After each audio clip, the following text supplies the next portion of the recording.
And at one point, they were outside of the room, and one of my co-sponsors used the term special, right? And they did not mean it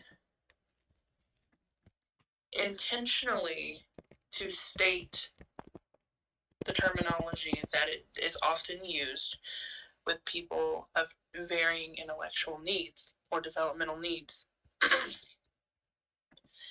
But it was very clear that because they were different and they were using these terms that were highly inappropriate and used to discriminate and talk down to people that are divergent in some way. And they thought they were safe in doing that because I was, quote, like them. I was not different than them. I walk through society in a certain way that makes people comfortable and makes them feel as though I am like them. And in those moments, I was like, whoa, this individual is autistic, and what you said is highly inappropriate. And then we move into the, well, I didn't know, but this language should have been cut out a long, long time ago. And so that comes into, I'm considered safe because I mask and present as holistic and typical, and people feel comfortable with me because of that mask. And people fall into continuing these masks because if I don't mask, people will talk about me that way, right? If I move through the world the way that I need to, then when I'm not around, people will talk about me that way. And I shouldn't be afraid of that just as much as that person shouldn't have been called anything for simply communicating in a way that was considered different. And I want to leave this thought off by referencing a study that Harvard did, where they took a group of autistic people and a group of autistic people, and then they had a mixed group. Sorry. He wants pizza. They took a group of autistic people, a group of autistic people, and then a mixed group of individuals.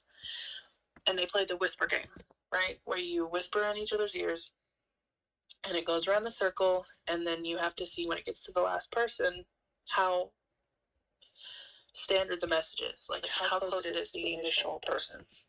And with the autistic people and the autistic group, both of their messages were pretty consistent.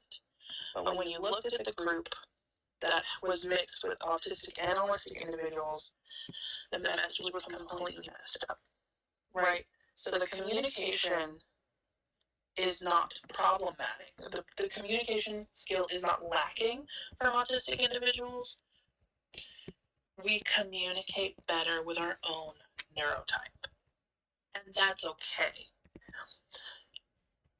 And we shouldn't create a world that punishes those who communicate differently.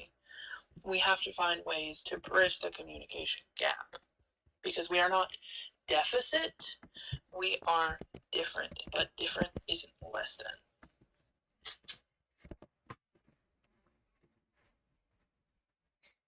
Devan, you nailed so many great things there, and you brought me back to remembering what I wanted to say. Thank you. The diagnostic criteria for essentially all neurodivergencies has typically been studied and designed by people who consider themselves to be neurotypical, who have no true life experience with that neurotype. And even the word diversity, divergent means away from what should be normal, not away from the average of all types. And so diagnosing autism, particularly